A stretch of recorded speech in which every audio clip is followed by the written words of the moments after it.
श्रोता प्रेमियों, मैं राम सागर शास्त्री आप लोगों के समक्ष रखने जा रहा हूं एक प्रसंग, नारंतक वध। देखिए, एक बार रावण के यहाँ गणांत मूल में एक बालक उत्पन्न हुआ। अतः अनिष्ट की आशंका से रावण ने उस बालक को नार व्यवहार के सहित समुद्र में फेंक दिया। बरगद की जड़ों का दूध पी पी कर वह बच्चा बड़ा हुआ, जिसका नाम नारंतक पड़ा। बड़े होने पर नारंतक बिहुबलपुर का राजा बन गया। बिंदु प्रिया के साथ उसका विवाह हो गया और उसने बहुत बड़ी सेना बनाई। नारंतक ब्रह्मा का वरदान प्राप्त करके अजय बन गया।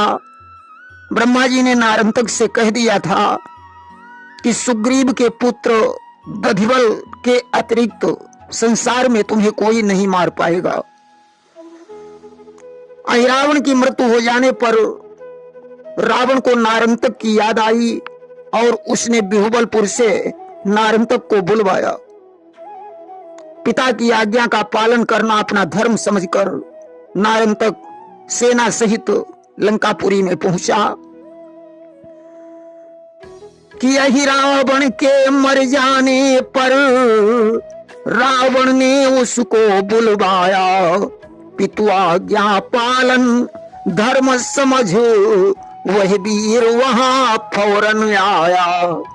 उसने आकर रावण को प्रणाम किया और पूछने लगा, पिताजी आपने मुझे किस लिए बुलाया है? रावण ने कहा, पुत्र तुम्हारे होते हुए सारी लंका का विनाश हो रहा है। आज तो तुम्हें राम के साथ युद्ध करना होगा। नारंतक कोई मामूली योद्धा नहीं था कि नारंतक विधि वरदानी था, रणधीर वीर कहलाता था, जिसके बल विक्रम के आगे योद्धा न कोई ठहराता था। नारंतक ब्रह्मा का वरदानी था। युद्ध में कोई भी वीर उससे मुकाबला नहीं कर सकता था। उसने राम के साथ कई दिनों तक घनघोर संग्राम किया कि परम बली सो जीत न जाई, अवहारे प्रभु करी विविध लड़ाई। नाना प्रकार से युद्ध करते हुए भगवान राम थक गए, परंतु नारंतक को नहीं जीत पाए। कि थक गए राम लड़ते लड़ते, मुख पर श्रम बिंदु झलक आए। बाणों पर सन सन बाण चले, पर विजय न उसको कर पाए। शाम को युद्ध बंद हो जाने के पश्चात भगवान राम विचार करने लगे कि आखिर नारंतक पर विजय कैसे प्राप्त हो सकती है। उसी समय वहां देवर्षि नारद जी आ गए। उन्होंने बताया, प्रभु नारंतक का वध केवल सुग्रीव का पुत्र दधिवल ही कर सकता है। वह धौलागिर पर्वत पर तपस्या कर रहा है। कि नारद के द्वारा हुआ गुप्त भेद जब ज्ञात, तभी कही सुग्रीव ने हनुमत से यह बात। जब देवर्षि नारद के द्वारा गुप्त भेद का पता चल गया तो सुग्रीव ने हनुमान जी से कहा, हनुमान, ब्रह्मा का वरदानी होने के कारण आज तक नारंतक पर विजय नहीं प्राप्त हो सकी। इसलिए जिस तरीके से तुम द्रोणागिरि पर्वत पर जाकर संजीवन बूटी ले आए थे, उसी प्रकार अब धौलागिरि पर जाकर हमारे पुत्र दधिवल को ले आइए। जैसे संजीवनी लाए थे दधिवल को लाओ अब हनुमत, तब द्रोणागिरि पर धाए थे धौलागिरि जाओ अब हनुमत। आज हनुमान जी ने भगवान राम को प्रणाम करके धौलागिरि को प्रस्थान कर दिया। उनके हृदय में एक ही गीत गूंज रहा था कि भगवान अपने दास को बलवान बना दे, बलवान बना दे।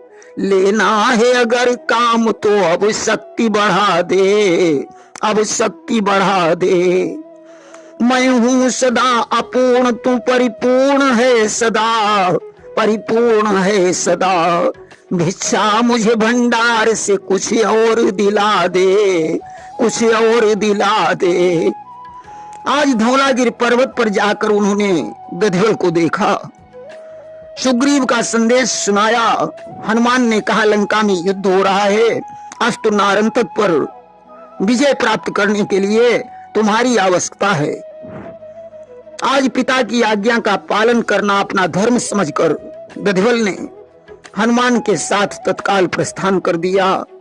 अष्टु नारंतक और दधिवल का घमासान संग्राम हुआ कि ढप ढोल और शंखों के स्वर पृथ्वी दहलाए देते थे, बलवानों के गर्जन तर्जन आकाश हिलाए देते थे। आज नाना भांति से युद्ध होने लगा। आखिरकार नारंतक दधिवल के हाथों से मारा गया। नारंतक की पत्नी बिंदुप्रिया उसके मर जाने पर पति के शव के साथ सती हो गई। अब तो रामादल में जय जयकार होने लगी। जामवंत ने सुग्रीव से हंसकर कहा, लंका के युद्ध में तुमने तो किसी को भी नहीं मार पाया, परंतु मुझे प्रसन्नता इस बात की है कि कम से कम तुम्हारे पुत्र ने रावण के एक पुत्र का संहार तो किया।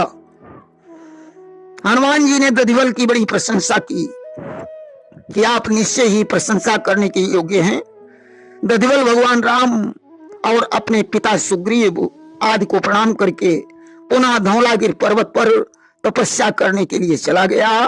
प्रेम से बोलिए वृंदावन बिहारी लाल की जय।